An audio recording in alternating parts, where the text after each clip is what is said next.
The manila folder slipped from Sarah Mitchell's trembling fingers, scattering confidential documents across the polished floor of Westridge Military Base headquarters. Colonel James Harrison's shadow fell across the scattered papers, his voice cutting through the air-conditioned silence like a knife. "I asked for my competent assistant, not some clumsy temp playing dress-up." The office went silent. Even the perpetual hum of fluorescent lights seemed to pause. Sarah's colleagues, Thomas, Vanessa, and Greg, suddenly found their computer screens fascinating. Nobody defended her. Nobody even looked her way. Before we jump back in, tell us where you're tuning in from, and if this story touches you. Make sure you're subscribed, because tomorrow I've saved something extra special for you. Captain Reynolds emerged from his office, sweat beading on his forehead despite the aggressive air conditioning. "Colonel Harrison, I apologize. Let me get Vanessa to handle this personally. Your department profile claims exceptional administrative staff," Harrison growled, his two subordinate officers forming an intimidating semicircle. "I see amateurs and quota fillers." The words dripped like acid.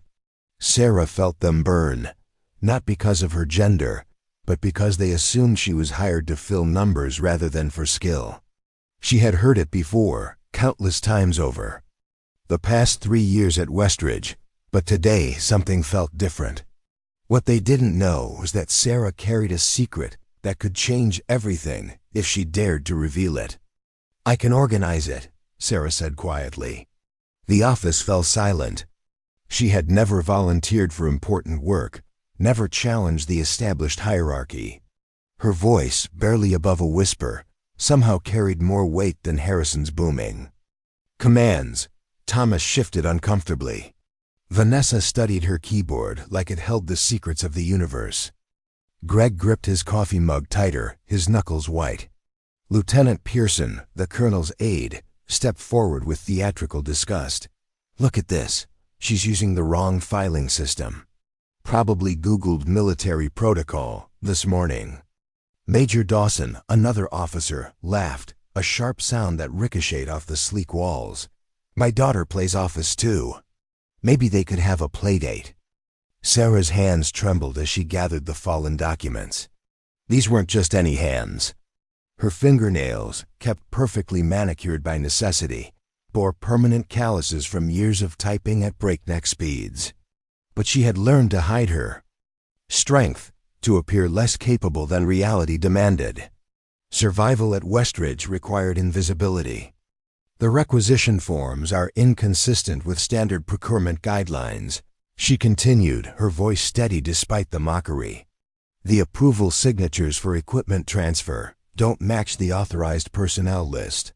There's a pattern of irregularities." Harrison stopped mid-insult. That level of analytical precision required either extraordinary luck or genuine expertise. "She read that online," Pearson insisted. "Anyone can memorize terminology. Then let anyone fix it." Sarah replied, meeting Harrison's skeptical gaze. "But when your audit fails during the inspection, remember you had the chance to prevent it." Captain Reynolds grabbed her arm, not roughly but firmly. Fear radiated from him rather than anger. He needed the colonel's favor. Offending a high-ranking officer meant career suicide for his small administrative department. "Sarah, return to your station now."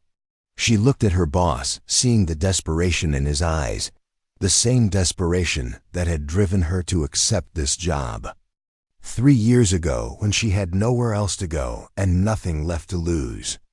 "The financial records are already showing discrepancies," she told Harrison directly. "You have maybe 48 hours before permanent flags are raised. Your choice." The colonel's face tightened, a subtle twitch that confirmed her diagnosis. "Thomas." Whistle blow.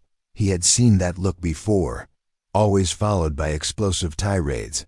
But admitting Sarah's expertise meant acknowledging 3 years of dismissing her contributions.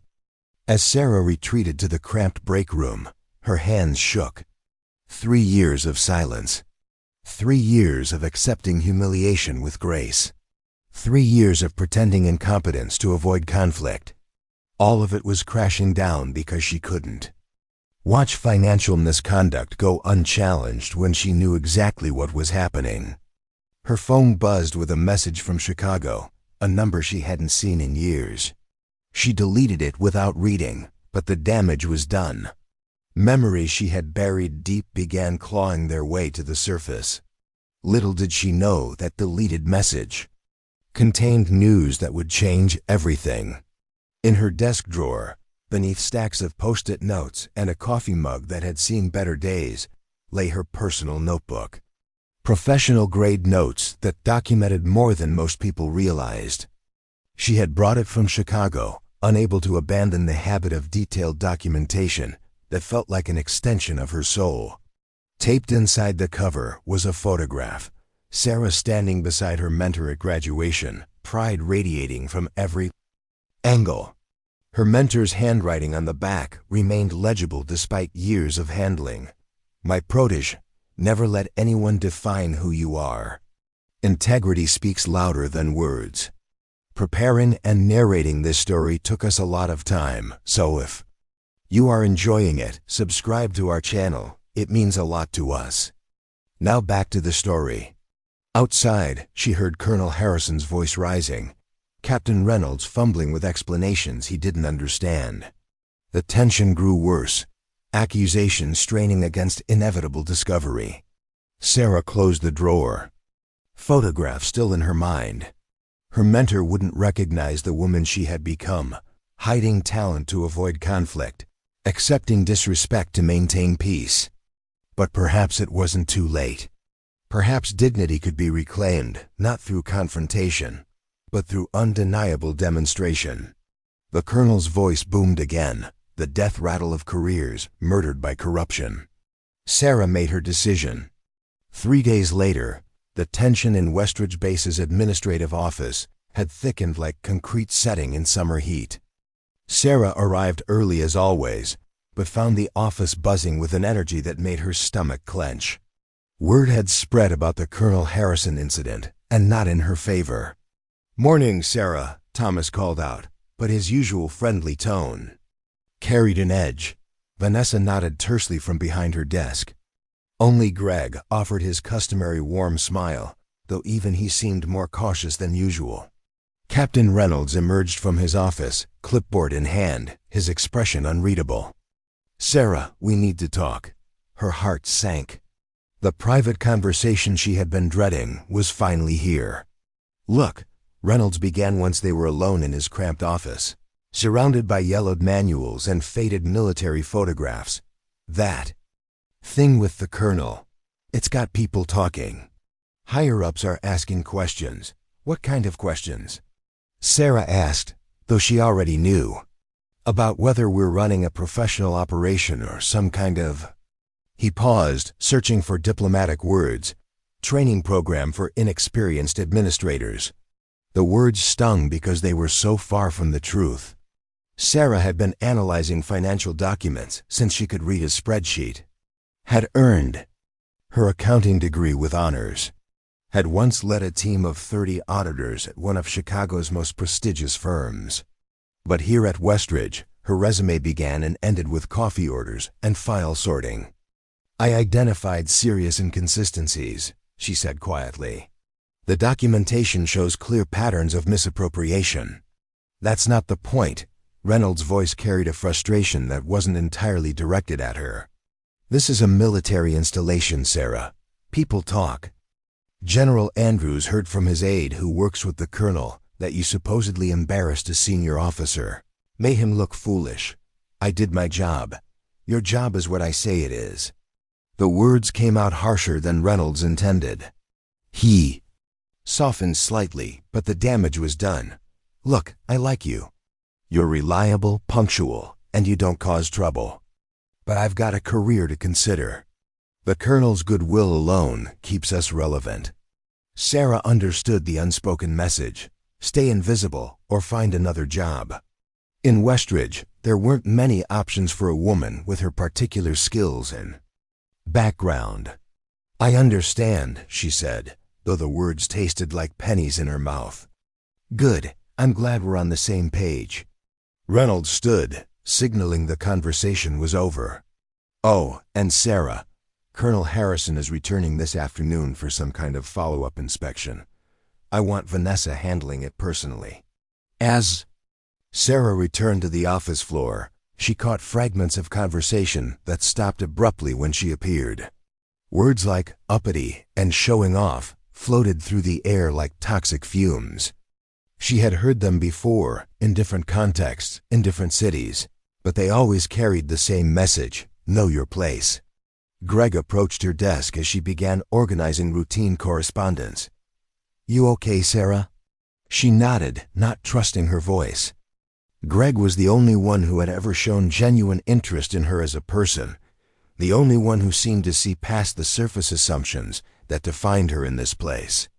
That was impressive the other day, he said quietly, glancing around to make sure they weren't overheard. I've been working with military documentation for 12 years, and I've never seen anyone identify financial discrepancies that fast. Just lucky, Sarah deflected, but Greg shook his head. Nah, that wasn't luck. That was skill, real skill. He paused, studying her face. Where did you learn to analyze like that? The question hung in the air between them. Sarah had been waiting 3 years for someone to ask, to show genuine curiosity about her background. But now that the moment had arrived, she found herself paralyzed by the weight of explanation. Around, she said finally. You pick things up. Greg nodded, accepting her evasion with grace. Well, whoever taught you knew what they were doing. Those patterns you identified weren't obvious to anyone else here. As if summoned by their conversation, the sound of polished shoes on marble flooring filled the office. Through the glass doors, Sarah saw Colonel Harrison striding toward them, his 2 officers following close behind. Her stomach knotted as she recognized the set of his shoulders, the aggressive swagger that had intimidated her before. Vanessa, Reynolds called out, but his voice cracked with nervous energy. Your VIP is here. Harrison strode into the office like he owned it, his gaze sweeping over the various workstations before settling on Sarah. Their eyes met for a brief moment, and she saw something there that hadn't been present during their first encounter: uncertainty. Captain Reynolds, Harrison said, his voice carrying the authority of someone accustomed to being obeyed. I need to speak with whoever reviewed my procurement documents. That would be Vanessa, Reynolds replied quickly, gesturing toward the senior administrator.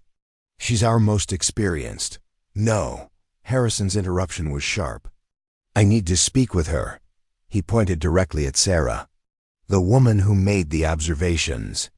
The office fell silent again, but this time the quiet felt different, expectant, dangerous. Sarah set down her pen and walked toward the group, her heart pounding but her step steady. She had learned long ago that showing fear only invited more. Predators, you wanted to see me? She asked, her voice calm despite the chaos in her chest. Harrison studied her for a long moment, his expression unreadable. My files have been reviewed for 3 days now. Every transaction, every requisition, every approval signature scrutinized. Better than they have in months. Good, Sarah replied, unsure where this was leading.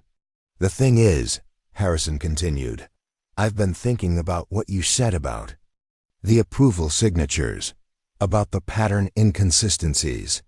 He paused. That's not common knowledge. That's specialized information. Sarah remained silent, waiting. So I made some calls, talked to some people. Harrison's voice grew quieter, more intense. People who know about advanced financial auditing systems, military procurement protocols. The kind of knowledge that's not exactly available to your average small-town secretary. The blood drained from Sarah's face. She had been so focused on identifying the irregularities that she hadn't considered the implications of revealing her knowledge. In her old life, such expertise would have been expected, even celebrated. Here, it made her a threat. I don't know what you're talking about, she said. But even to her own ears, The denial sounded weak. Harrison smiled, but there was no warmth in it. "We'll see about that." What Harrison had discovered would shatter the carefully constructed life Sarah had built and force her to confront a past she'd tried desperately to escape. As the officers left the office, Sarah felt the weight of every stare, every whispered conversation, every sideways glance. She had tried so hard to remain invisible, to blend into the background of Westridge's administrative landscape, but now, like it or not, she was very much visible. And visibility, she knew from bitter experience, was the first step toward destruction. The following week brought a summer heat that seemed to settle in Sarah's bones. She arrived at the office each morning to find the atmosphere growing increasingly hostile. Colleagues who had once nodded politely now avoided eye contact. Conversations died when she entered the break room. Even the mail delivery personnel treated her with newfound suspicion. Captain Reynolds called her into his office on Thursday afternoon, his face grave. "I've got a problem, Sarah," he began without preamble. "A big one." She sat in the worn chair across from his desk, noting how he couldn't quite meet her eyes. "Colonel Harrison has been asking questions about you. About your background. About where you learned to work with military-grade financial systems."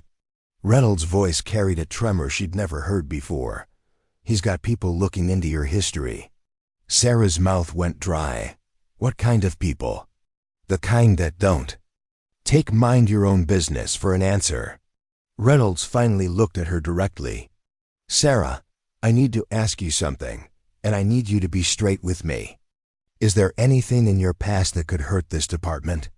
Anything at all?" The question hung between them like a loaded weapon. Sarah thought about her life before Westridge, the fraud investigations, the corporate whistleblowing, the federal case that had destroyed everything she'd built. The non-disclosure agreements she'd signed, the settlement terms that had bought her silence in exchange for a chance to disappear. "Everyone has a past, Captain. That's not an answer." His voice hardened. "I've got 2 kids in college and 20 years invested in this career. This position is all I have. If there's something you're hiding—" "I'm not hiding anything illegal," Sarah interrupted. "I've never been arrested, never been charged with anything. I pay my taxes and do my job." But she sighed, knowing that partial truth was better than outright lies. "I used to work for an accounting firm in Chicago. It didn't end well. I came here for a fresh start." Reynolds leaned back in his chair, processing this information. "What kind of work?" "Financial forensics, fraud investigation. The kind of work that doesn't exist in Westridge." "Jesus, Sarah." Reynolds rubbed his temples. "Why didn't you tell me this before? Why take a job as a basic administrator when you could have been investigating financial crimes?" "Because sometimes you need to disappear. Sometimes starting over means starting at the bottom." Before Reynolds could respond, the office door chimed. Through the office window, Sarah saw a black SUV pull into the parking lot. 2 people, in cool dark suits, emerged, their movements precise and professional. Government, she realized with a sinking heart. Or worse, Inspector General. Captain Reynolds, the taller of the 2, approached the office. "I'm Agent Keller, Defense Criminal Investigative Service. This is Agent Morales. We'd like to speak with one of your employees." Reynolds looked pale. "Which employee?" he asked, though his glance toward Sarah made the answer obvious. "Sarah Mitchell. We understand she recently reviewed documents belonging to Colonel Harrison." The secret Sarah had protected for 3 years was about to explode into the open. And with it, the truth about who she really was, and what she knew about Colonel Harrison's $2 million fraud scheme that went far deeper than anyone realized. The next hour unfolded like a slow-motion car crash.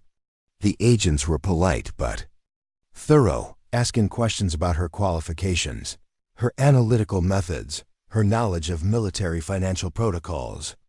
Sarah answered carefully, sticking to facts while revealing as little as possible about her former life. "Miss Mitchell," Agent Keller said finally, "our preliminary investigation suggests you have expertise that's unusual for someone in your current position. We're not accusing you of anything, but we need to understand how a base administrator knows classified information about military financial systems." "I don't know any classified information," Sarah replied honestly. "I identified common inconsistencies using publicly available knowledge of procurement protocols. The signature pattern analysis you identified isn't common knowledge," Agent Morales interjected. "It's a known technique in financial forensics, but it's not something that would be obvious to most administrative assistants." Sarah felt trapped. Admitting her true background would invite scrutiny she couldn't afford, but continuing to deny her expertise would only make her look more suspicious. "I read a lot," she said lamely. "Financial journals, auditing manuals. I stay current with administrative technology." The agents exchanged glances. Agent Keller pulled out a tablet, scrolling through what appeared to be a lengthy document. "According to our records, Sarah Mitchell has been employed at Westridge Military Base for 3 years. Before that, there's very little documentation of your existence. No employment history, no credit records, no significant digital footprint. That's unusual in today's world." Sarah's heart hammered against her ribs.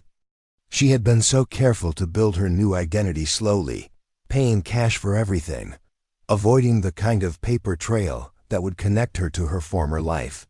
But apparently, that very caution had made her suspicious. "I value my privacy," she said. "Privacy is one thing," Agent Morales replied. "But this level of anonymity requires significant effort. Almost like someone was trying to hide from something." Reynolds looked back and forth between Sarah and the agents, his face pale. "Agents, I can vouch for Sarah. She's been a model employee. Never missed a day, never caused any trouble." "We're not questioning her work ethic, Captain Reynolds," Keller said. "We're trying to understand how she acquired knowledge that should be limited to financial crime specialists and defense industry investigators." The words hung in the air like an accusation. Sarah realized that her attempt to remain invisible had backfired spectacularly. By trying to hide her qualifications, she had only made herself more interesting to people who investigated anomalies for a living. "I think," she said quietly, "I need to make a phone call." The agents nodded. "We'll wait." Sarah stepped outside the office, her hands shaking as she scrolled through her contacts. She found the number she'd been avoiding for 3 years and pressed call. "Donovan and Associates," came the crisp, professional voice. "I need to speak with Julia Donovan." "Tell her it's Sarah. Tell her it's about the Meridian case." While she waited for her former mentor to come on the line, Sarah watched through the office windows as Thomas, Vanessa, and Greg pretended to work while obviously straining to hear the conversation with the federal agents. Reynolds sat slumped in his chair, probably calculating how much a government investigation would cost his career. "Sarah." Julia Donovan's voice was cautious but not unfriendly. "I haven't heard from you in 3 years. I know, Julia, I need help. Federal agents are asking questions about my background, and I can't tell them the truth without violating the settlement agreement." "Slow down. What kind of federal agents?" "Defense Criminal Investigative Service. They think I might have access to classified information because I identified financial discrepancies in military procurement documents." A long pause. "Sarah, the settlement agreement expired last month. You're free to discuss your background now. In fact, you should know, the Meridian case has been reopened. New evidence has come to light." Sarah's knees nearly buckled. "What kind of evidence?" "The kind that proves you were right all along. The kind that's going to make some very powerful people very uncomfortable." As she ended the call, Sarah realized that her quiet life in Westridge was over.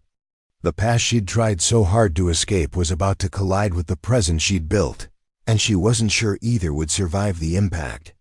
She walked back into the office, straightening her shoulders. If her anonymity was gone, then perhaps it was time to stop hiding. "Agents," she said, "I think it's time we had a more detailed conversation." The conference room at the Westridge Military Base had seen better days. Fluorescent lights hummed overhead, casting harsh shadows across the scarred table where Sarah sat facing Agents Keller and Morales. Captain Reynolds fidgeted in his chair beside her, his face pale with worry about what revelations might destroy his career.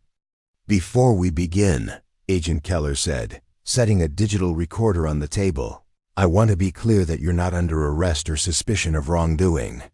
However, given the nature of the documentation involved, we need to understand exactly who we're dealing with." Sarah nodded, her hands folded calmly in her lap.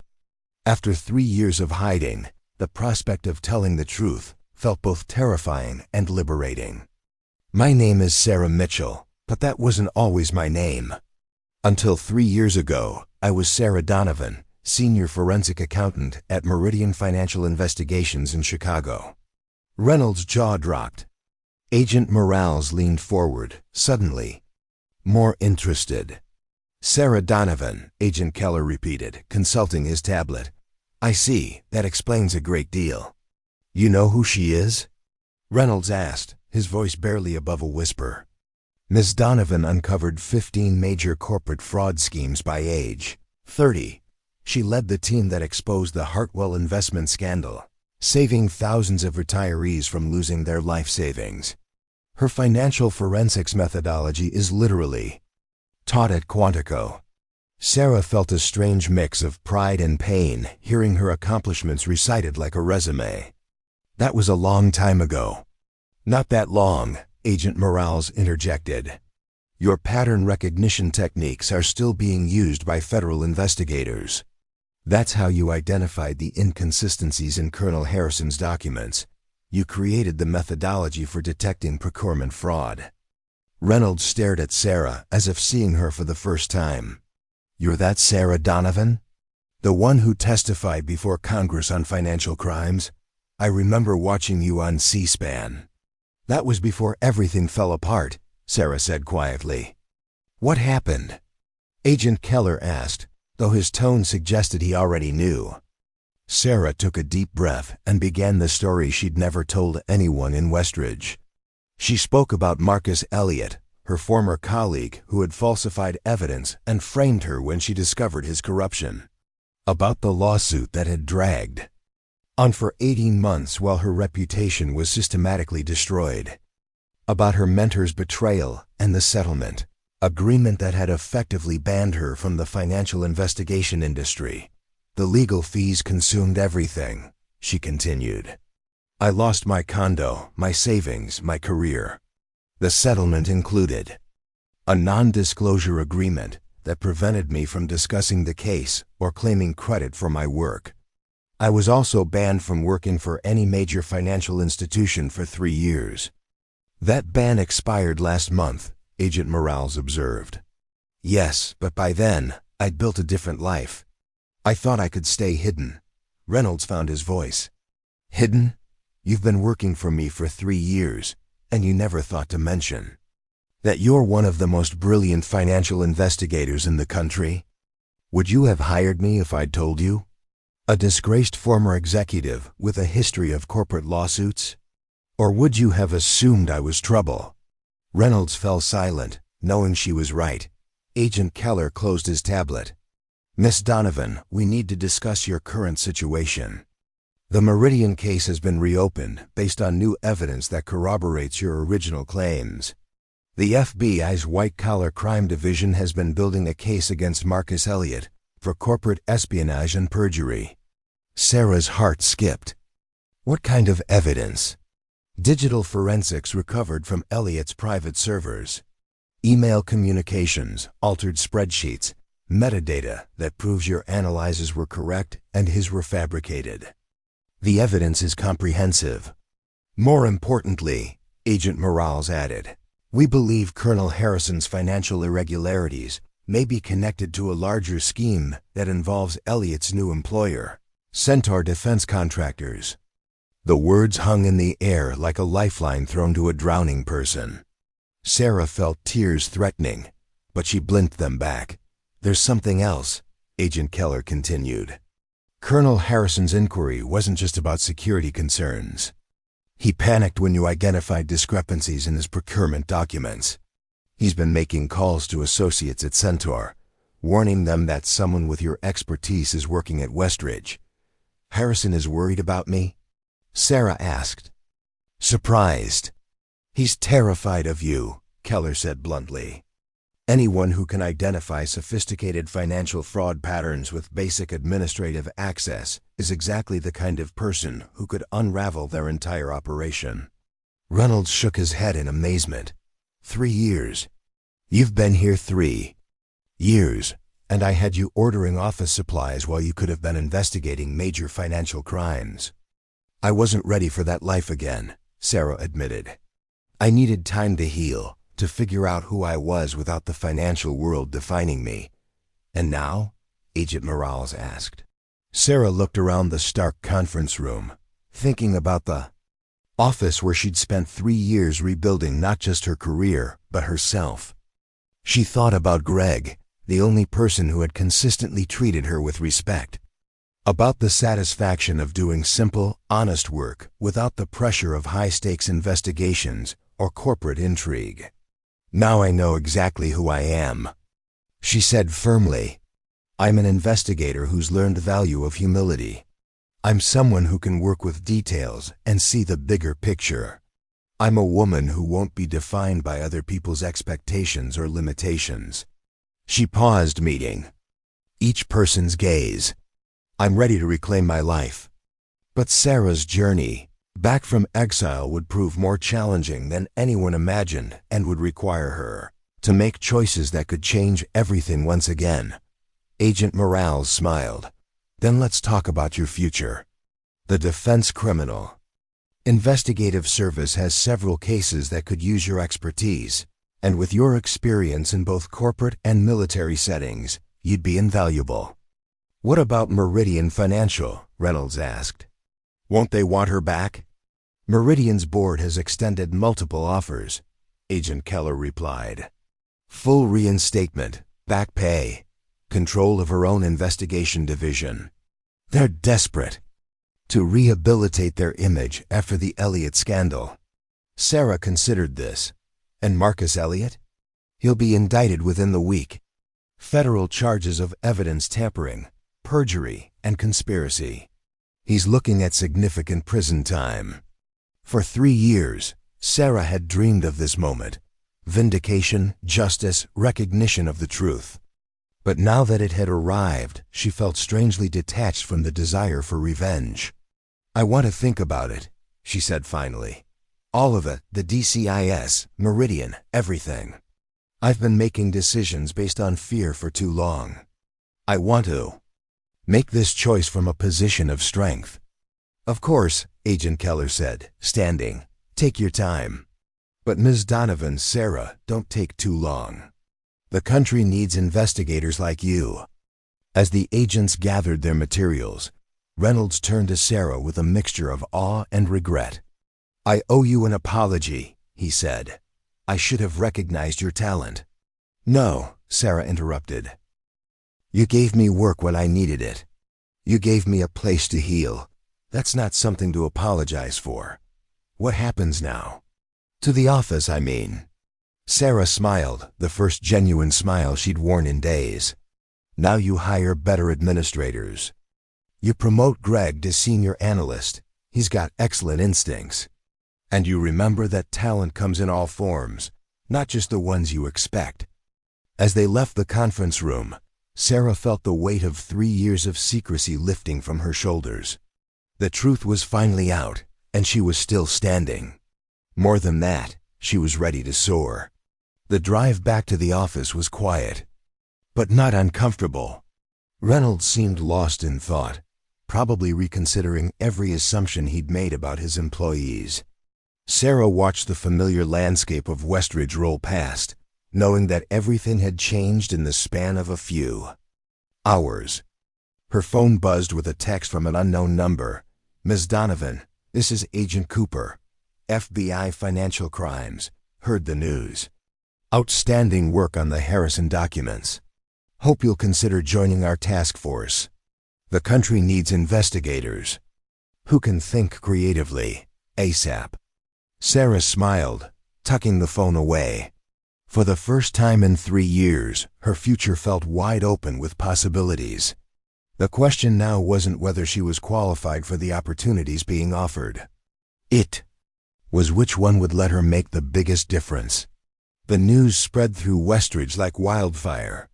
Within hours of the federal agent's visit, everyone on base knew that the quiet secretary in Captain Reynolds' office was actually a renowned financial investigator who had been living in hiding.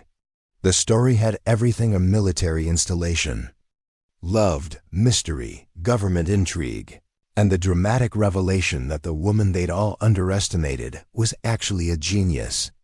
Sarah arrived at work the next morning to find a crowd gathered outside the office.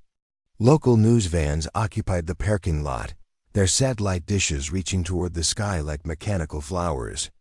Reporters thrust microphones at her as she tried to reach the front door.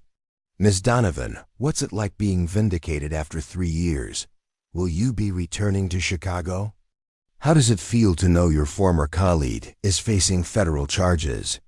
Sarah pushed through the crowd without comment, but inside the office, she found even more chaos. The phone rang incessantly with calls from reporters, job recruiters, and former colleagues. Thomas and Vanessa stood near the coffee machine, their faces mixing curiosity with something that looked like shame. "Morning, Ms. Donovan," Thomas said awkwardly, emphasizing her real name. "It's still Sarah," she replied, pulling off her jacket. "Nothing's changed. Everything's changed," Vanessa muttered. "We've been working next to a celebrity for 3 years and didn't know it." Greg approached with a cup of coffee and a gentle smile. "How are you holding up?" "Better than expected," Sarah admitted, "though I could do without the media circus." Reynolds emerged from his office looking haggard. "Sarah, I've had 23 calls this morning. 12 from federal agencies, 5 from news outlets, and 6 from people claiming to know you from Chicago. I'm sorry about the disruption. Don't apologize." "I should be apologizing to you." Reynolds' voice carried genuine remorse. "I've been thinking all night about how we treated you. How I treated you. Making you file reports and answer phones when you could have been." "Stop." Sarah's voice was firm but kind. "I needed those 3 years. I needed to remember that there's dignity in all work, that my value as a person wasn't tied to my professional reputation. Working here taught me that." Before Reynolds could respond, the office door chimed. A woman in an expensive suit entered, her heels clicking authoritatively on the tile floor. Sarah recognized her immediately. Victoria Hartman, CEO of Meridian Financial Investigations. "Sarah," Victoria said with a smile that didn't reach her eyes, "I've been trying to reach you." The office fell silent. Even the reporters outside seemed to sense the importance of this moment. "Ms. Hartman," Sarah's voice was carefully neutral, "I wasn't expecting you. I flew down as soon as I heard the news. We need to talk. I'm working right now." "This is more important than..." Victoria paused, looking around the office with barely concealed disdain. "This is more important than whatever you're doing here." The condescension in her tone was unmistakable. Sarah felt her coworkers stiffen, their eyes fixed on this exchange between 2 very different worlds. "My work is important," Sarah said quietly. "All honest work is important." Victoria's expression softened slightly, as if she were dealing with a child having a tantrum. "Of course it is. But you're brilliant, Sarah. You belong in financial investigations, not in some military base administrative office. 3 years ago, your company's board told me I belonged in court facing charges of professional misconduct. Now suddenly, I belong in investigations again? That was different. We were misled by Marcus Elliott's lies. But now we know the truth." "You knew the truth then," Sarah replied, her voice growing stronger. You just chose to believe the version that was more convenient for you. Victoria's mask slipped, revealing the calculating executive beneath. Sarah, be reasonable. We're prepared to offer you full reinstatement, your old salary plus 30%, and complete autonomy over your projects. You'd have your own team, unlimited investigation resources, and the backing of the best financial firm in the industry. And in exchange? In exchange, you come home where you belong. You stop this, whatever this is, Victoria gestured around the office dismissively, and you resume your rightful place in the financial world. Sarah looked around the office, at Reynolds, who had given her work when she was desperate, at Greg, who had treated her with respect from day one, at Thomas and Vanessa, who were finally beginning to understand what they'd witnessed, at the new, familiar desks and filing cabinets that had been her companions through the darkest period of her life. This is my home, she said simply. These are my people. Victoria's smile became strained. Sarah, I understand you're emotional about this situation. It's natural to feel some loyalty to the place that sheltered you. But let's be practical. What future do you have here? What financial crimes can you solve? What innovations can you create? I can teach, Sarah said, the words coming to her as she spoke them. I can train the next generation of investigators to look beyond the obvious. I can bridge the gap between theory and practice. You want to waste your talents on financial education? Victoria's voice rose with incredulity. I want to use my talents to make a difference. Real difference, not just corporate profits. Victoria's expression hardened. You're making a mistake, Sarah. The industry has a long memory. If you turn down this opportunity, there might not be another one. Is that a threat? It's reality. The financial world is smaller than you think. Reputation matters. Sarah felt a familiar chill, the same intimidation tactics that had been used against her 3 years ago. But this time, she wasn't alone. This time, she had people who believed in her worth beyond her ability to generate billable hours and corporate profits. My reputation is my own to build, Sarah said. And I choose to build it on integrity, not on bowing to corporate pressure. Greg stepped forward, his voice steady. The lady said no. Maybe it's time you left. Victoria looked at him with undisguised contempt. I wasn't speaking to you. You're in our office, disrespecting our colleague, Greg replied. That makes it my business. Thomas and Vanessa moved closer, their solidarity surprising even themselves. Reynolds straightened behind his desk, his face resolute.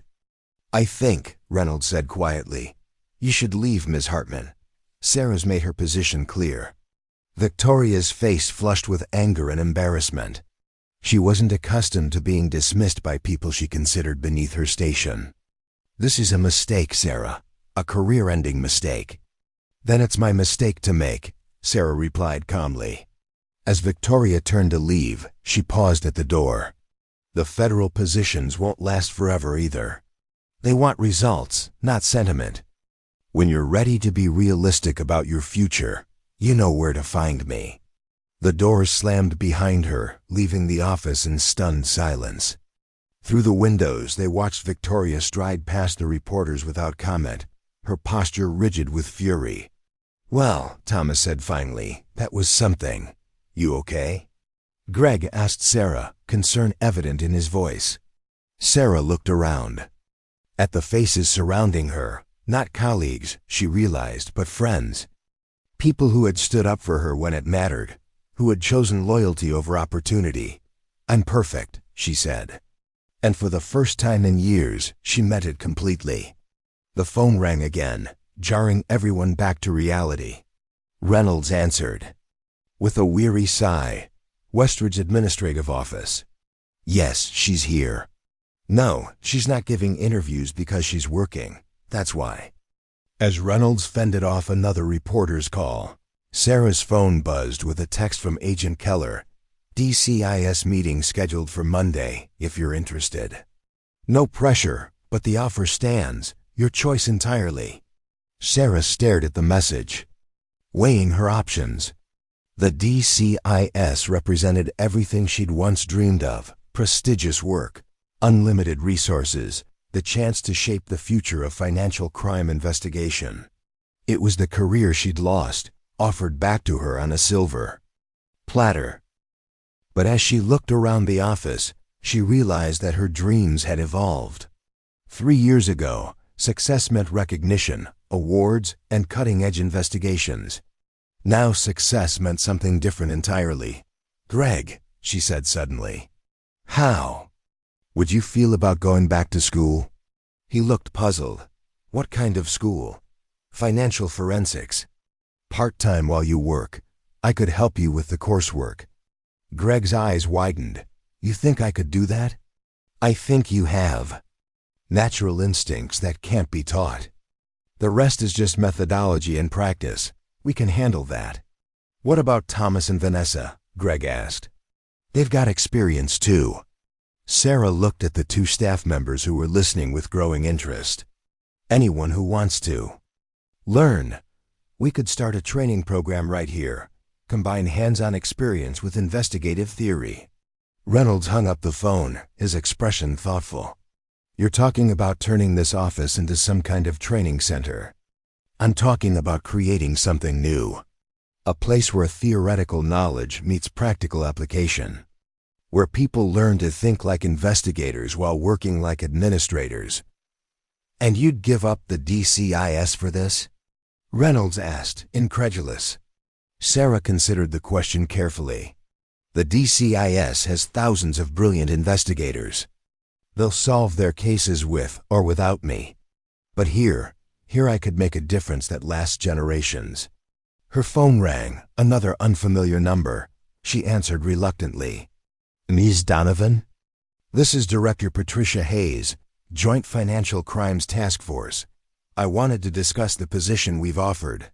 "Director Hayes, I'm honored by the offer, but before you decide, let me explain what we're proposing. We don't want you chained to a desk in Washington. We need field investigators who can teach others and solve problems in real-world conditions.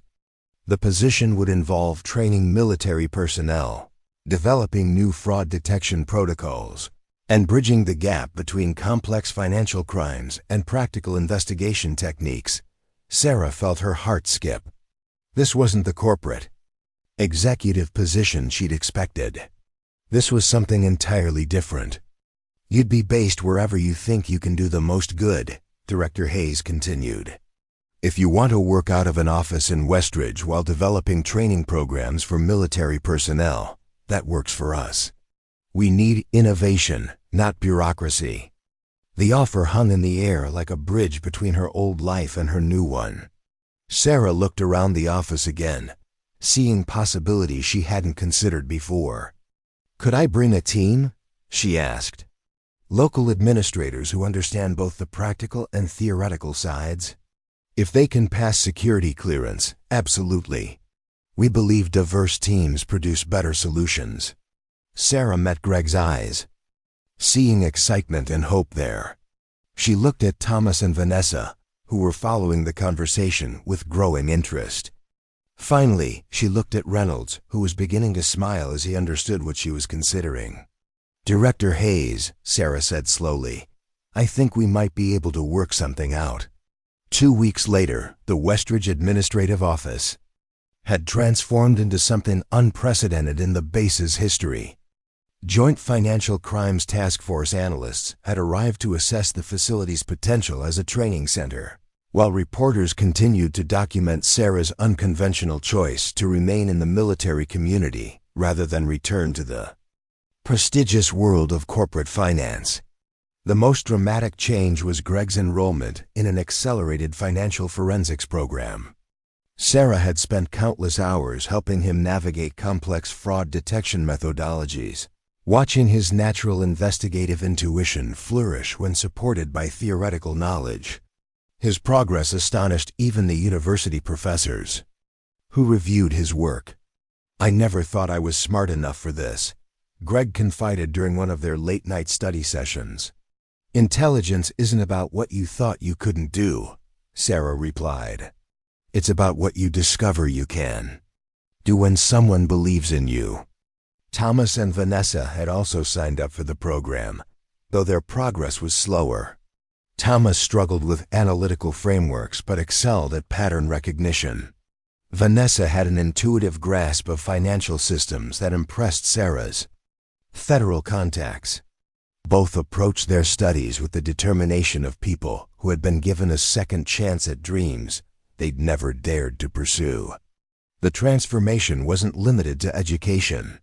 Word of Sarah's expertise had spread throughout the military community, bringing a steady stream of complex financial cases to the office. Documents arrived from bases across the country, their irregularities ranging from simple accounting errors to sophisticated fraud schemes that would have stumped most investigative teams. Colonel Harrison had been placed on administrative leave. Pending investigation, his procurement documents becoming case studies for the new trainees. Lieutenant Colonel Peterson, who had replaced Harrison temporarily, had become a regular visitor, bringing increasingly challenging financial questions and spreading word about the office's capabilities among his military contacts. "I've never seen anyone approach financial anomalies the way you do," he told Sarah one afternoon while watching her analyze a complex procurement network. "You think 5 steps ahead of the problem. Investigation is just applied pattern recognition." Sarah replied, identifying connections with remarkable precision. "The secret is understanding that every financial crime leaves traces. You just have to find the right perspective to see them. But not everyone at Westridge welcomed the changes. Some longtime staff resented the influx of federal personnel and media attention. Others questioned whether Sarah's presence was good for the base's traditional command structure. The tension came to a head during a base-wide meeting where several department heads voiced their concerns. "This used to be a disciplined military operation," complained Major Henderson, who oversaw personnel. "Now we've got reporters and government investigators everywhere. It's disrupting our chain of command. It's also bringing resources into the base," countered General Wilson. "The fraud prevention training alone has saved the Pentagon millions in just 2 weeks."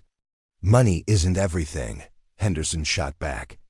"Some of us value order and protocol over innovation." Sarah had attended the meeting at General Wilson's request, though she'd tried to avoid the spotlight. When called upon to address the concerns, she stood slowly, feeling the weight of dozens of gazes. "I understand the disruption my presence has caused," she began. "That was never my intention. I came here 3 years ago looking for anonymity, and I found something much more valuable.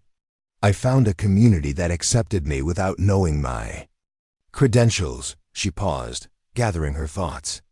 "The attention will die down eventually. Reporters will move on to other stories, and the task force will establish its training protocols. But what we're building here, the combination of practical skills and theoretical knowledge that will last. What exactly are you building?" asked Colonel Bradley, head of logistics.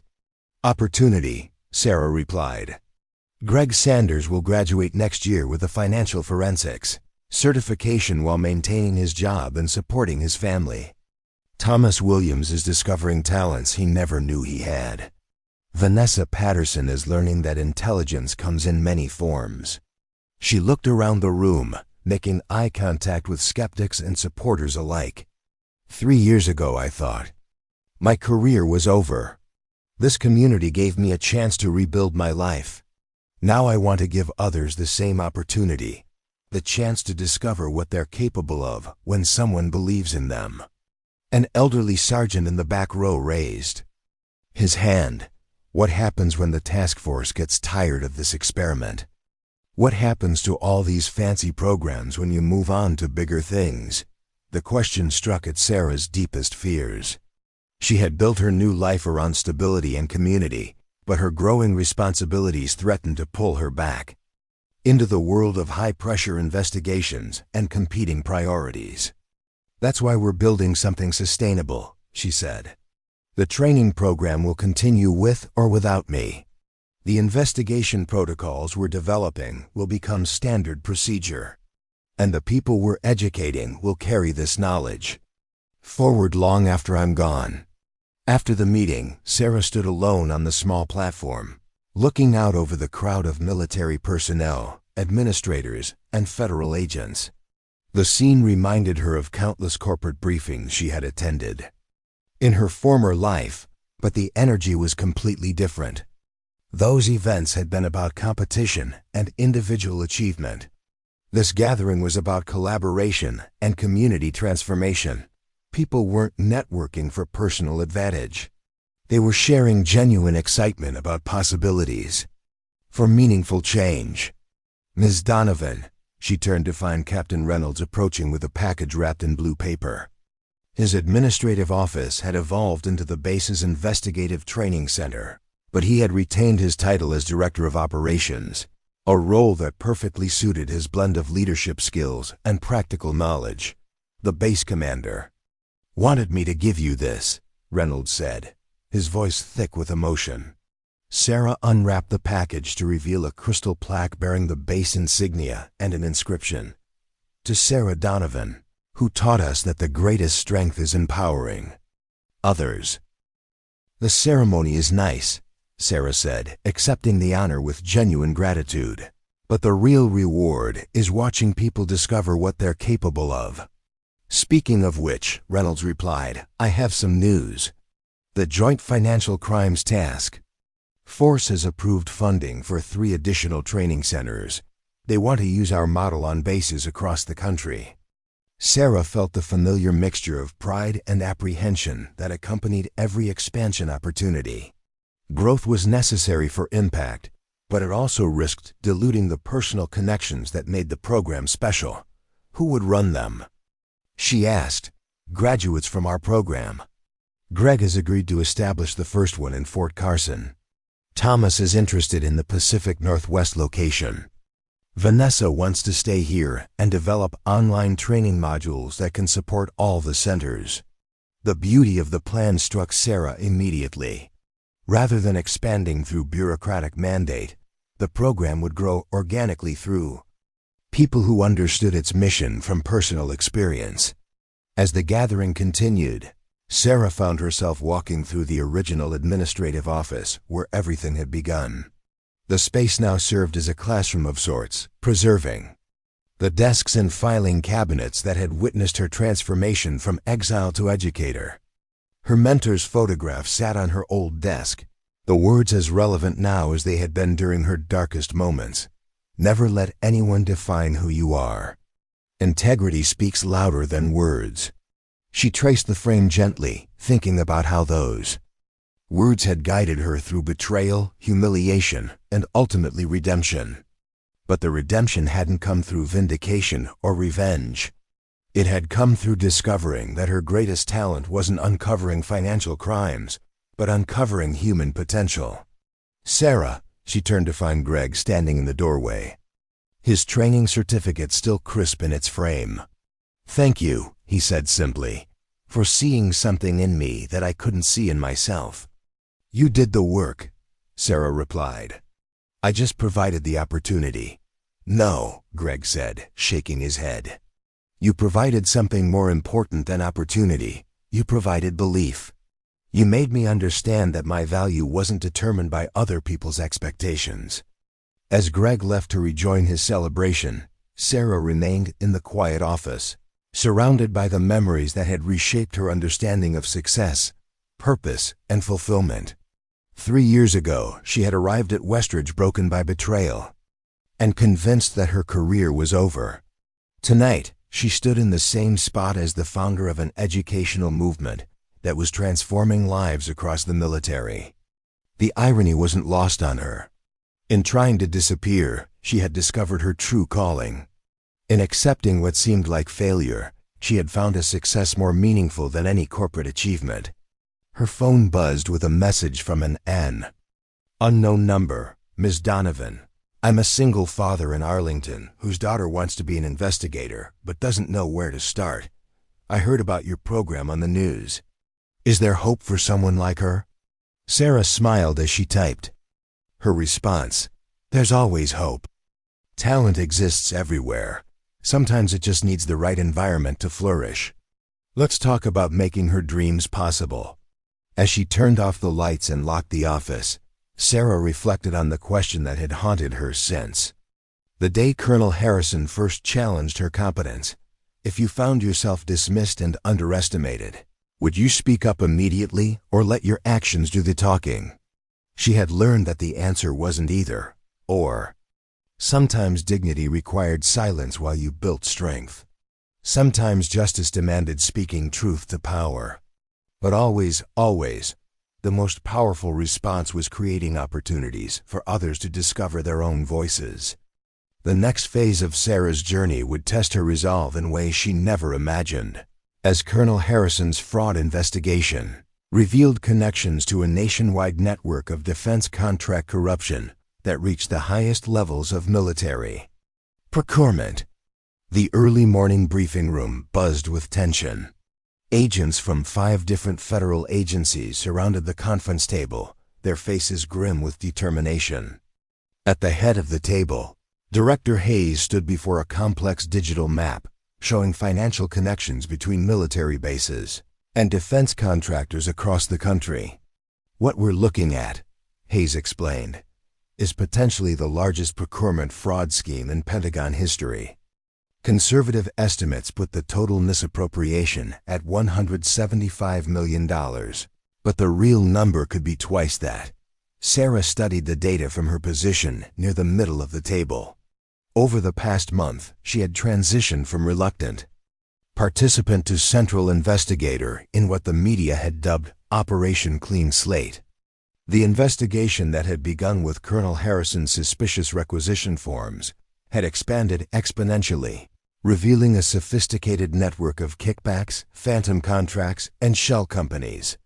The genius of this scheme, Sarah explained, to the gathered investigators is its compartmentalization. Each base-level operator, like Harrison, only sees their small piece of the puzzle. They process irregular requisitions, approve inflated invoices, or redirect supplies, but they never see the big picture. And the big picture is? Asked Agent Cooper from the FBI. Sarah stood and approached the display. Centaur Defense Contractors serves as the hub, but they've created dozens of subsidiary companies with different names, different banking relationships, and different points of contact. On paper, they look like competitors bidding against each other for contracts. But they're all the same company, Director Hayes added. Exactly, Sarah confirmed. They create the illusion of competitive bidding while ensuring all contracts stay within their network. The money flows through so many channels that traditional auditing never catches it. Agent Morales from DCIS leaned forward. And you believe Marcus Elliott designed this system? I know he did, Sarah replied, pulling up a series of spreadsheets. These are financial algorithms I developed at Meridian to detect procurement fraud. And these, she displayed another set, are the algorithms Elliott created after he forced me out. He didn't just steal my work, he inverted it. He took detection methods and transformed them into evasion techniques. The room fell silent as the implications sank in. How many people are involved? Asked Director Hayes. At least 73. Military personnel across 22 bases, Sarah answered, plus an unknown number of civilian contractors. The corruption extends to at least 3 generals and possibly members of the Procurement Oversight Committee. Jesus, someone muttered. The good news, Sarah continued, is that we've identified the pattern. Their security depends on fragmentation, keeping each participant isolated and unaware of the bigger scheme. Now that we can see the whole picture, we can dismantle it systematically. The bad news, Director Hayes added, is that once we start making arrests, they'll destroy evidence and scatter. We need to move simultaneously against all targets. Which is why, Sarah said, we need to train every investigative team in exactly what to look for, and we need to do it quickly. The scale of the operation was unprecedented.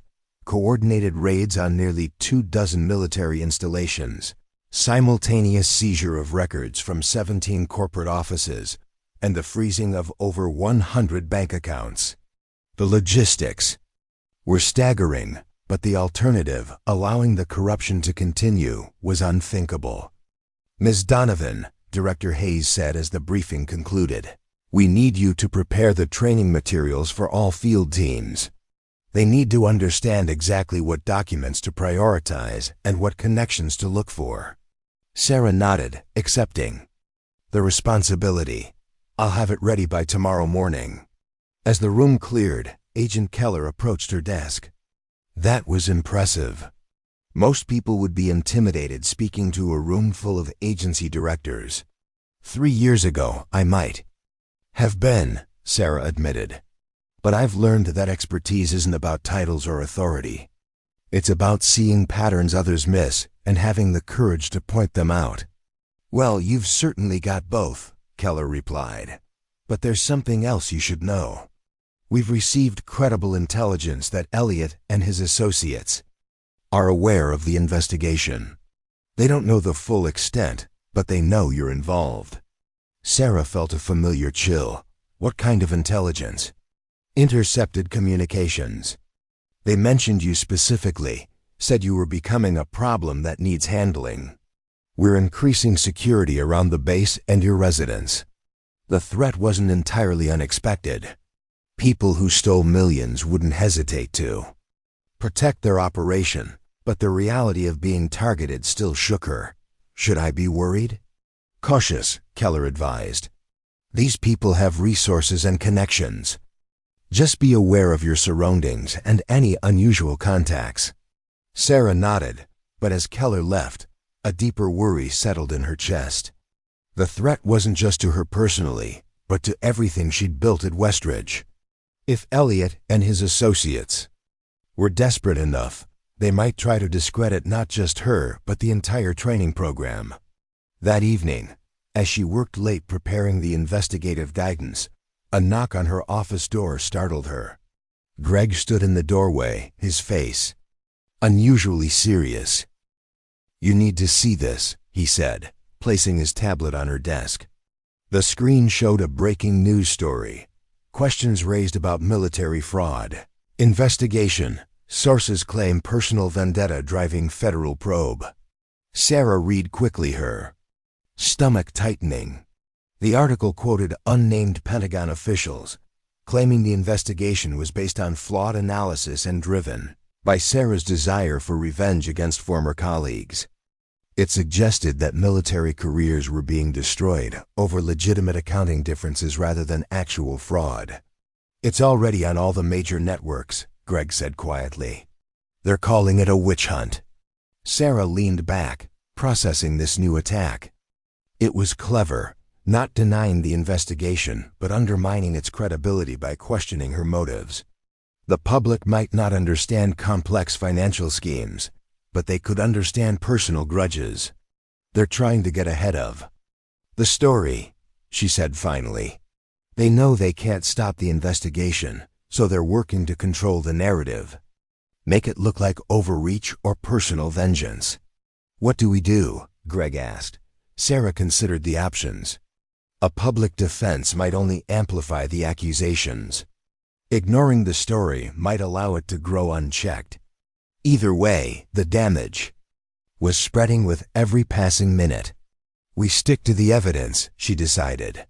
"The financial trails don't lie, even when people do. We focus on completing the investigation and let the facts speak for themselves." But as the days passed, the media campaign intensified.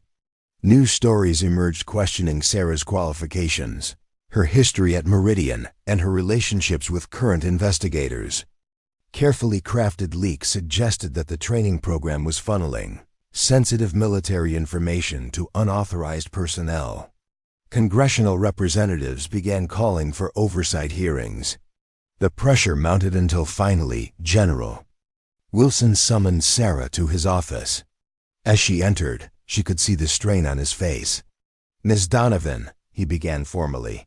"I've been directed by the Secretary of Defense to place your program under review. All training activities are suspended pending further evaluation." Sarah felt as if the floor had dropped away beneath her. "On what grounds?" "Concerns have been raised about methodology, oversight, and potential conflicts of interest. I've been ordered to cooperate fully with an external assessment team arriving tomorrow." "This is their play," Sarah said, not bothering to hide her frustration. "They're using political pressure to derail the investigation before the coordinated operation."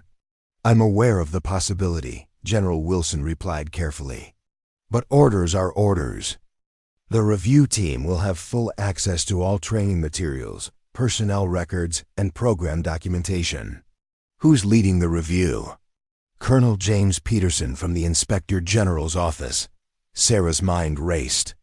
Peterson was known for his rigorous standards, but also for his political connections. The review could be legitimate or a sophisticated delay tactic. Either way, the timing couldn't be worse. "General, we're less than a week from executing the most significant anti-corruption operation in military history. This review will cripple our preparation." "I understand the timing is unfortunate," Wilson acknowledged. "But my hands are tied." As Sarah left his office, her phone buzzed with a message from Director Hayes. "Just heard. Emergency meeting. At DCIS headquarters, 1900 hours. We need options." The emergency meeting revealed the full impact of the suspension. Without Sarah's training program, the coordinated operation would need to be delayed by weeks, giving Elliot and his associates time to cover their tracks or even flee the country. The investigation that had begun with such promise now faced potential collapse. "We have two options," Director Hayes told the assembled team. "We can proceed with limited preparation and hope our field teams figure it out, or we can delay and risk losing the element of surprise." The room descended into heated debate, with agency representatives arguing for their preferred approach. Sarah listened silently, turning over a third possibility in her mind. When the arguments had circled several times, she finally spoke. "There's another option," she said, her voice cutting through the discussion. "We accelerate." All eyes turned to her. "Instead of waiting for the review to complete or proceeding unprepared, we move the entire operation up. We launch tomorrow." "That's impossible," Agent Cooper objected. "The teams aren't ready." "They don't need to be fully trained," Sarah countered.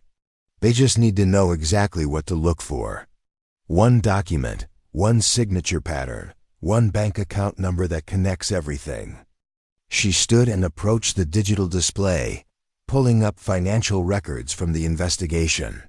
Every fraudulent transaction in this scheme requires three components: a requisition approval with a specific authorization code, an invoice with sequential tracking numbers from the shell companies, and a verification signature from a participant in the network. Sarah highlighted sections of different documents. "If we simplify the instructions to focus only on these three elements, even untrained investigators can identify the critical evidence. We don't need them to understand the entire scheme. We just need them to secure the right documents before they're destroyed." Director Hayes studied the approach. "You're suggesting we turn a complex financial investigation into a scavenger hunt?" "Exactly," Sarah confirmed. "Instead of explaining the whole fraud, we give each team a specific target. Find documents with these exact characteristics and secure them immediately. We can analyze the connections later, once the evidence is safe." The room fell silent as the implications became clear. It wasn't elegant, but it might work. Instead of comprehensive training, they would provide the simplest possible instructions, focused solely on preserving critical evidence. "It's risky," Agent Morales observed. "Less risky than waiting while they destroy evidence," Sarah replied. After hours of debate, Director Hayes made the decision. "We move at 0600 tomorrow." All teams get the simplified protocols within the HOURMs. Donovan, can you prepare the guidance? Already done, Sarah said, sliding a tablet across the table. 3 pages, plain language, specific examples. Everything they need to identify the critical documents. As the meeting disbanded, Sarah felt the weight of responsibility pressing down. If her simplified approach failed, years of corruption would continue unchecked. If it succeeded, she would have helped deliver justice, not through complex analysis but through the most fundamental principle of investigation, knowing exactly where to look. The next 24 hours passed in a blur of activity. From a secure command center at DCI's headquarters, Sarah watched as simultaneous operations unfolded across the country.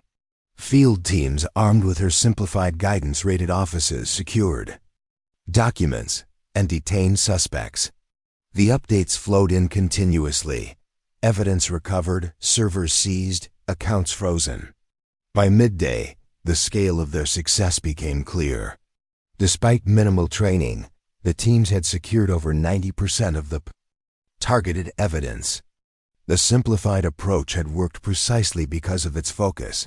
Investigators didn't need to understand the entire scheme to recognize the specific markers of fraud. Preliminary reports confirmed the connection patterns, Agent Keller reported. Reviewing incoming data. We've already documented $127 million in fraudulent contracts, and that's just the first wave of analysis. Sarah nodded, but her attention was on a different screen, tracking the operation at Centaur Defense Contractors headquarters. The core of the conspiracy lay there, along with the man who had stolen her work and used it to facilitate massive fraud. Any word on Elliot? She asked. Taken into custody 30 minutes ago, Director Hayes confirmed. Along with the CEO and CFO of Centaur. They were attempting to delete server records when the team arrived. Relief washed over Sarah. After years of hiding and months of investigation, justice was finally within reach. The corruption that had infected military procurement was being excised, and her simplified methodology had made it possible. As the day progressed, the full extent of their success became evident. 72 suspects in custody, including 2 generals and a Deputy Assistant Secretary of Defense. Hundreds of millions in assets frozen. Thousands of documents secured that detailed the entire fraudulent network. The review team just arrived at Westridge, Agent Morales informed her. They seemed confused about why everyone's celebrating. Sarah smiled. I imagine Colonel Peterson is going to have an interesting report to write. Speaking of reports, Director Hayes said, approaching with a tablet, the first media stories are breaking. They're calling it the largest anti-corruption operation in Pentagon history. The headlines scrolled across the screen. Massive military fraud ring dismantled. Pentagon corruption scheme exposed. $200 million defense contract fraud uncovered. Sarah's phone began buzzing with messages. Congratulations from colleagues. Inquiries from reporters, and one particularly meaningful text from Greg. They're calling you a hero on the news. For once, they got it right. As the command center began to wind down operations, Director Hayes gathered the core team for a final briefing. What you've accomplished today will transform military procurement for decades to come, she told them. The evidence you've secured will not only convict those currently involved, but will help us design systems to prevent future schemes. She turned to Sarah.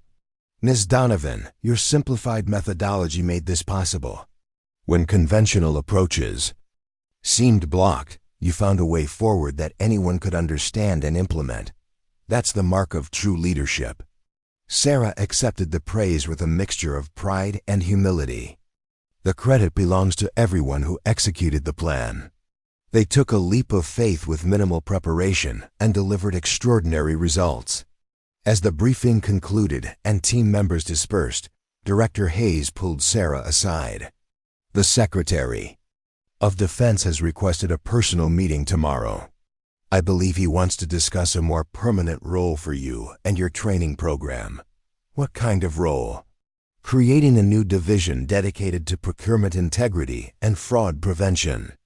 Your methodology would become the foundation for military financial oversight nationwide. The offer represented everything Sarah had once dreamed of: recognition, impact, the chance to transform systems from within. But as she considered the possibility, she found herself thinking not about personal advancement, but about the people she'd trained. Would my team come with me? She asked. That would be your decision, Hayes replied. You'd have authority to build the division as you see fit. Sarah nodded, already envisioning how Greg, Thomas, and Vanessa could flourish in such roles, not as subordinates but as leaders in their own right. I'll consider it, she said. But first, I need to get back to Westridge. There's a review team there that probably has some questions for me. As she drove back to the base that evening, Sarah reflected on the journey that had brought her to this moment. 3 years ago, she had been hiding from her past, accepting diminishment as the price of peace. Today, she had helped orchestrate a nationwide operation that would change military procurement forever. The transformation wasn't just in her circumstances, but in her understanding of power. True influence didn't come from titles or authority, but from the ability to simplify complexity and empower others to act. Her greatest contribution hadn't been sophisticated analysis, but the courage to reduce a massive conspiracy to its essential elements, making the complex accessible to everyone. As she approached the Westridge gate, Sarah saw a crowd gathered outside the administrative building. Not reporters this time, but base personnel, administrative staff, officers, enlisted personnel, all waiting in the evening light. When she stepped from her car, they began to applaud. Captain Reynolds pushed through the crowd to greet her, his face beaming with pride. They've been watching the news all day, he explained. They wanted to welcome you back properly. Sarah felt overwhelmed by the reception. These weren't colleagues celebrating a professional victory. They were a community acknowledging one of their own. As she made her way through the crowd, accepting handshakes and congratulations, she spotted Colonel Peterson from the Inspector General's office, standing at the edge of the gathering, observing with undisguised curiosity. Colonel, she acknowledged, approaching him directly. I believe you're here to review my program. I was, he replied, his expression thoughtful. But circumstances seem to have conducted a rather thorough review already. The results are impressive. Would you like to see what we actually do here? Sarah offered. Beyond the headlines? Peterson nodded, and Sarah led him toward the building where Greg, Thomas, and Vanessa waited by the entrance. As they approached, Sarah realized that whatever path she chose tomorrow, whether accepting the secretary's offer or continuing her work at Westridge, her greatest achievement wasn't exposing fraud or vindicating her reputation. It was creating a space where people discovered their own capacity for excellence, where being underestimated became a starting point rather than a limitation. She had transformed just a secretary from an insult into a revelation, proving that true ability flourished not through titles, but through the courage to see beyond them. Colonel Peterson would observe a training program, but what he would witness was something far more powerful. A community where every person was valued, not for their rank but for their potential. And that, Sarah knew, was a revolution more significant than any investigation could ever be. 1 year later, Sarah stood before a gathering that would have been unimaginable when she first arrived at Westridge. The former administrative office had expanded into an entire wing of the base, housing classrooms, simulation labs, and investigation spaces that buzzed with activity from dawn until well past sunset. The Military Financial Integrity Institute had become a model studied by law enforcement and government agencies worldwide. But the most remarkable transformation wasn't in the buildings or equipment, it was in the people. Greg Sanders adjusted. his newly earned certification medal as he prepared to address the graduating class of 37 investigators. As the Institute's first graduate to complete a full forensic accounting program while maintaining his operational duties, he had become a symbol of what was possible when opportunity met determination. 1 year ago, Greg began, his voice steady despite the magnitude of the moment. I thought my ceiling was filing reports and answering phones. I never imagined standing here with advanced certification, speaking to people who will safeguard our nation's financial integrity. In the audience, Sarah felt pride swelling as she watched her first student embrace his potential fully. Beside him on the platform sat Thomas, now the Institute's head of digital forensics training, and Vanessa, who had overcome her initial skepticism to become a specialist in procurement system integrity. The graduation ceremony represented more than individual achievements. It marked the maturation of an idea that had seemed impossible when Sarah first proposed combining practical training with theoretical education in a military administrative office. Director Patricia Hayes, now the Pentagon's permanent liaison for financial integrity training partnerships, served as the keynote speaker. Her presence symbolized how dramatically institutional relationships could evolve when bureaucracy gave way to innovation. When I first met Sarah Donovan, Hayes told the gathered families and dignitaries, I made the mistake of seeing her position rather than her potential. That mistake taught me something invaluable. The greatest threats to our national security aren't external enemies, they're internal assumptions that blind us to our own resources. She gestured toward the graduates, who represented a diverse cross-section of backgrounds and experience levels. Former clerks sat beside career investigators. Military personnel shared the stage with civilian specialists, all united by their commitment to financial integrity. These graduates prove that talent isn't distributed according to our organizational charts. It exists everywhere, waiting for someone brave enough to nurture it and patient enough to develop it. As Hayes concluded her remarks, Sarah reflected on the journey that had brought her to this moment. The painful betrayal that had driven her from Chicago now seemed like a necessary detour rather than a devastating defeat. Without that humiliation, she never would have discovered the satisfaction of building something new rather than simply advancing something existing. Her phone buzzed with a message from Victoria Hartman. Congratulations on today's graduation. Offer to join Meridian's board still stands. Your innovations are transforming the industry. Sarah deleted the message without responding, as she had done with similar offers from corporate executives and government officials who suddenly wanted to associate themselves with the Institute's success. She had learned that some victories were too important to risk on the ambitions of others. Professor Donovan. She turned to find Captain Reynolds, now Colonel Reynolds, approaching with his family. Greg wanted me to give you this.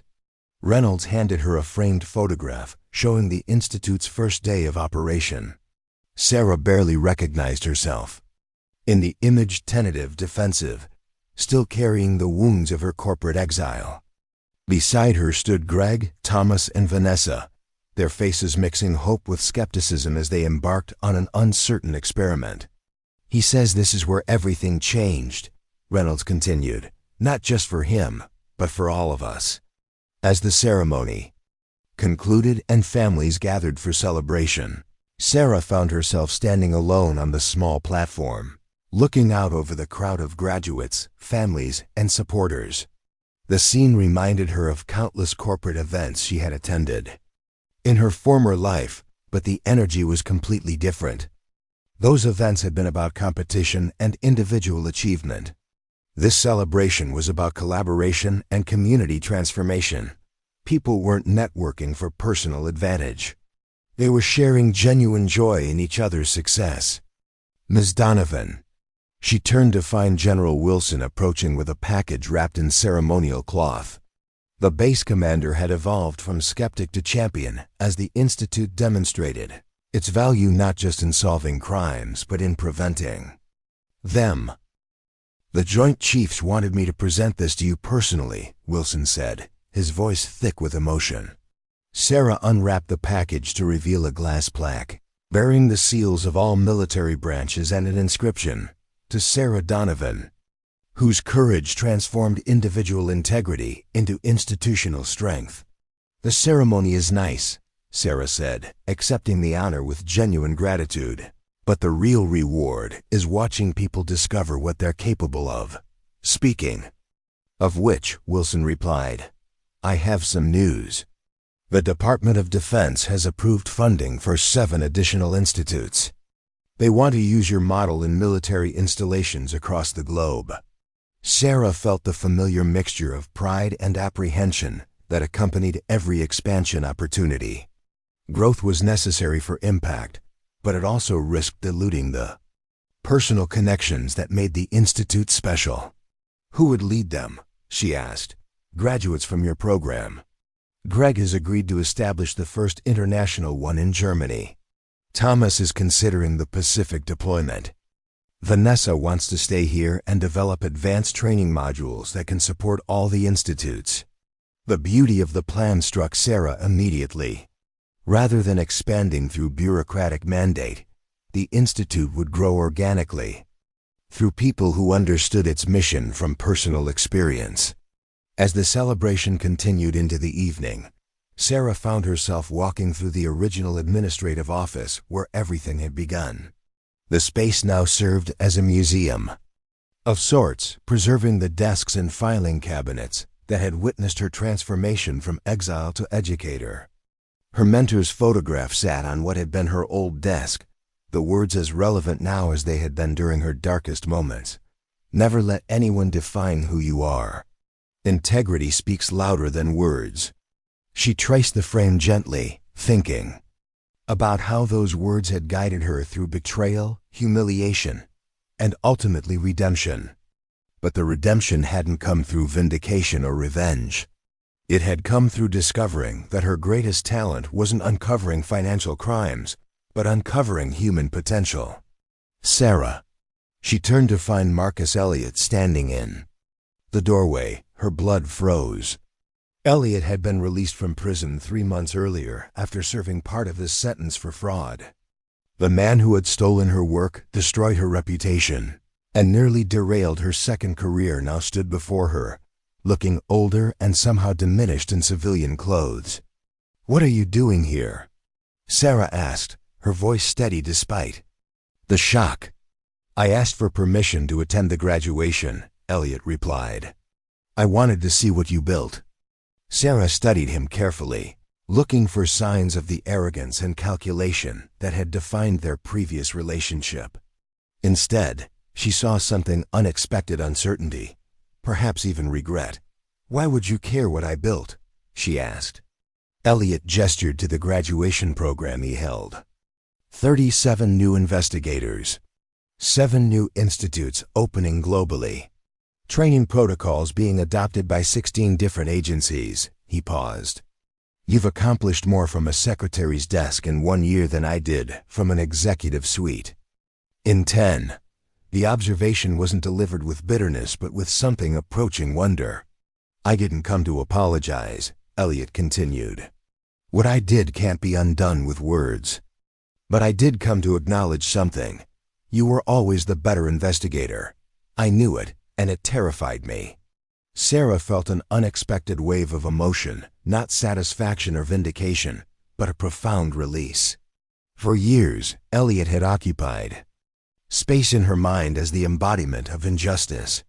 Now standing before her as just a man who had made terrible choices, he seemed almost irrelevant to the life she had built. "It's not about being the better investigator," she said finally. "It's about what you do with the knowledge you have. You used your skills to take. I chose to give." Elliott nodded, accepting the fundamental truth of her assessment. "The people you've trained, they speak about you differently than my team ever spoke about me. They don't just respect your methods, they carry your vision. That's a legacy I never understood how to build." "It's not too late to learn," Sarah replied, surprising herself with the words. Elliot looked up, clearly startled. What do you mean? The Institute runs a rehabilitation program for former financial offenders. People who understand fraud from the inside make exceptional prevention specialists if they're genuinely committed. To change, you'd allow me to participate? Elliot's disbelief was evident. After everything I did? I'm not offering forgiveness, Sarah clarified. I'm offering purpose. What you do with it is your choice. As Elliot left to consider her unexpected proposition, Sarah remained in the quiet office, surrounded by the memories that had shaped her journey. The encounter had provided a form of closure she hadn't realized she needed, not through punishment or revenge, but through the recognition that she had built something her former adversary could never have imagined. Her phone buzzed with a message from an unknown number. Ms. Donovan, I'm a financial analyst who made serious mistakes and served time for securities fraud. I heard about your rehabilitation program. Is there really a path forward for someone like me? Sarah smiled as she typed her response. There's always a path forward. Redemption isn't about erasing the past. It's about creating a future that honors what you've learned. Let's talk about making that possible. As she turned off the lights and locked the office, Sarah reflected on the question that had defined her journey. How do you respond when the world underestimates your worth? She had learned that the answer wasn't about proving critics wrong or achieving personal vindication. It was about transforming limitation into opportunity, not just for yourself, but for everyone who would follow. The secretary's desk that had once seemed like a demotion had become the foundation for institutional change that spanned continents. The following morning brought Sarah to the Pentagon for a meeting that would shape the Institute's future for decades to come. As she navigated the imposing corridors, she reflected on how differently she moved through such spaces, now not with the defensive posture of someone with something to prove, but with the quiet confidence of someone whose work spoke for itself. The conference room door opened to reveal a sight that momentarily took her breath away. Seated around the massive table were representatives from every branch of the military, the FBI, CIA, Treasury Department, and several international agencies. At the head of the table sat the Secretary of Defense, flanked by the Joint Chiefs of Staff. Ms. Donovan, the Secretary greeted her, gesturing to the seat reserved at his right hand. Thank you for joining us. We've been reviewing the results of your Institute's first year of operation. Sarah took her seat, noting the thick folders before each participant. I hope the data has been helpful. Helpful doesn't begin to describe it, the Secretary replied. Your training programs have identified $347 million in fraudulent contracts, prevented an estimated $1.2 billion in potential losses, and resulted in 143 successful prosecutions. More importantly, your preventative measures have created systemic changes that will safeguard military procurement for generations. The Chief of Naval Operations leaned forward. What's most remarkable is how you've managed to transform institutional culture. Bases with your graduates report a 78% increase in financial integrity reporting and a 64% reduction in procurement irregularities. People aren't just finding fraud, they're preventing it. That's the real measure of success, Sarah acknowledged. When integrity becomes systemic rather than exceptional. Which brings us to the purpose of this meeting, the Secretary continued. We're establishing a new position, Special Advisor for Financial Integrity to the Joint Chiefs. The role would oversee all military financial training, establish government-wide standards for procurement oversight, and serve as the principal architect for the next generation of financial security protocols. He slid a folder across the table to Sarah. We'd like you to consider taking the position. Sarah opened the folder, scanning the details of the proposed role. The authority was unprecedented direct reporting to the Joint Chiefs, oversight across all branches, resources that dwarfed anything she had worked with previously. This represents an extraordinary opportunity, she acknowledged, but I have some concerns. We expected nothing less, the secretary smiled. Please share them. The Institute works because it combines theoretical knowledge with practical experience. People learn fraud detection by doing it, not just studying it. If I accept a position that separates me from the daily operations and the trainees, I risk becoming exactly what I've spent my career fighting against, an authority figure disconnected from operational reality. The room fell silent as her words registered. For many high-ranking officials present, she had just articulated their own greatest failure, the distance that had developed between their policies and the people implementing them. What would you propose instead? The secretary asked. A distributed model, Sarah replied without hesitation. Rather than centralizing authority in Washington, establish regional institutes led by graduates of the program. Create a council of practitioner leaders who develop standards collaboratively based on field experience. Make the position you're offering rotational, so no one person becomes too removed from the work itself. The Joint Chiefs exchanged glances, clearly surprised by her counterproposal. You're turning down significant personal power, the Army Chief of Staff observed. I'm suggesting a more effective alternative, Sarah corrected gently. The greatest threat to financial integrity isn't individual corruption. It's systemic blindness. When we consolidate too much authority in too few hands, we create the very vulnerabilities we're trying to prevent. The secretary studied her for a long moment, then smiled. This is precisely why we need you in this role, Ms. Donovan. You see structural weaknesses that others miss even in our well-intentioned solutions. Will you consider our offer? The Air Force chief pressed, even with your modifications? Sarah thought about the journey that had brought her to this moment, from discredited investigator to underestimated secretary to institutional reformer. Each step had taught her something essential about power, about integrity, and about the delicate balance between individual excellence and systemic change. I'll accept on one condition, she said finally. That the council includes not just military and agency representatives, but also people who've experienced the consequences of financial fraud, both victims and reformed perpetrators. Real integrity comes from understanding the human impact of our systems, not just their technical vulnerabilities. The Secretary of Defense extended his hand. Welcome aboard, Special Advisor Donovan. I believe you've just initiated your first institutional reform. As the meeting adjourned and officials filed out, the secretary held Sarah back for a final word. You know, when your name was first proposed for this position, there was significant resistance. Some people still saw you as that secretary who stepped out of line. Others worried you'd be driven by personal vendetta after what Elliot did to you. What changed their minds?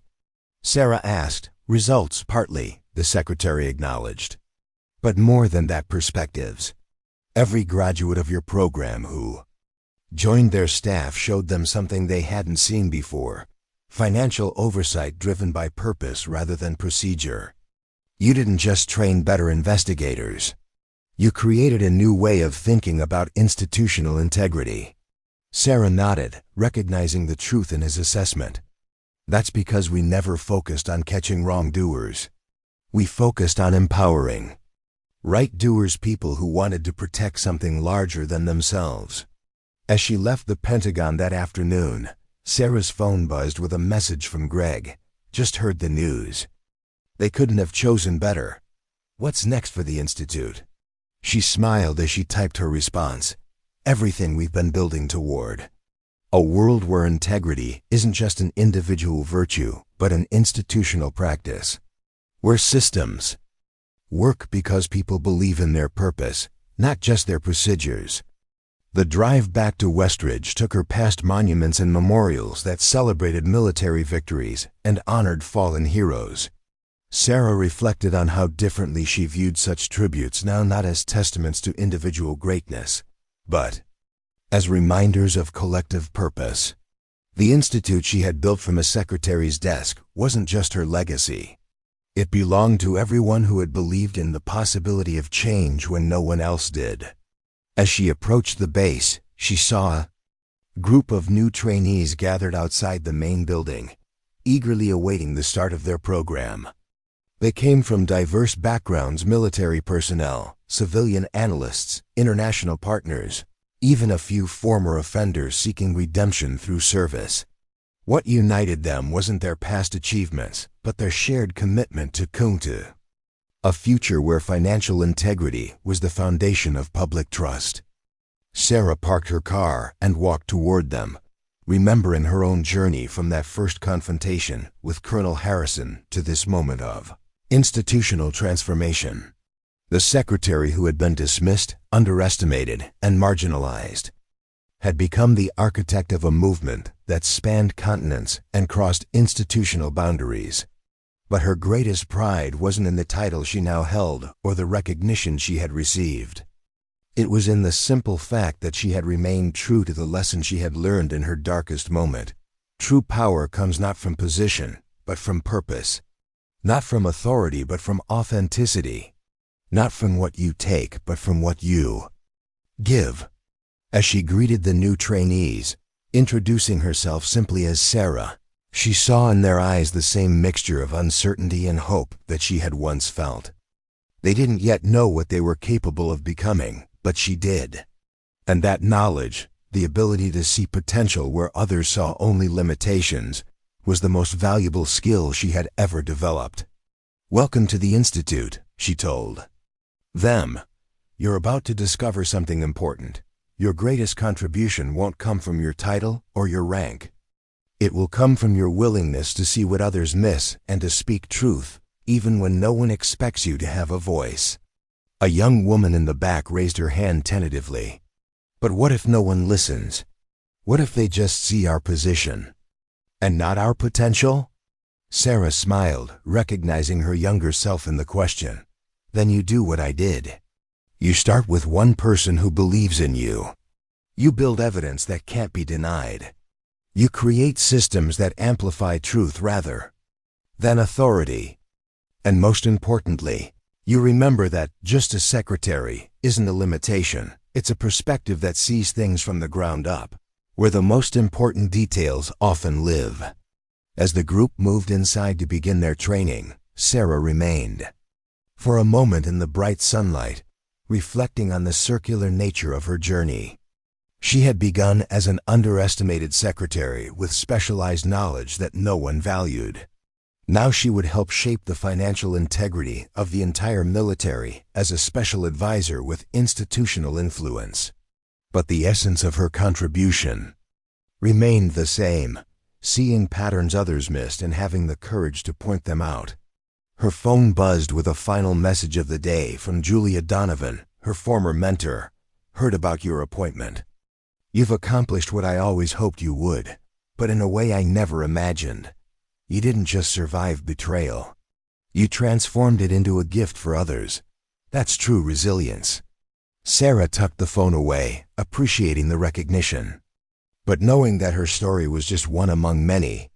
Across the country, in offices and cubicles, behind reception desks and administrative stations, countless others waited for their moment, their chance to demonstrate that titles don't define talent and positions don't determine potential.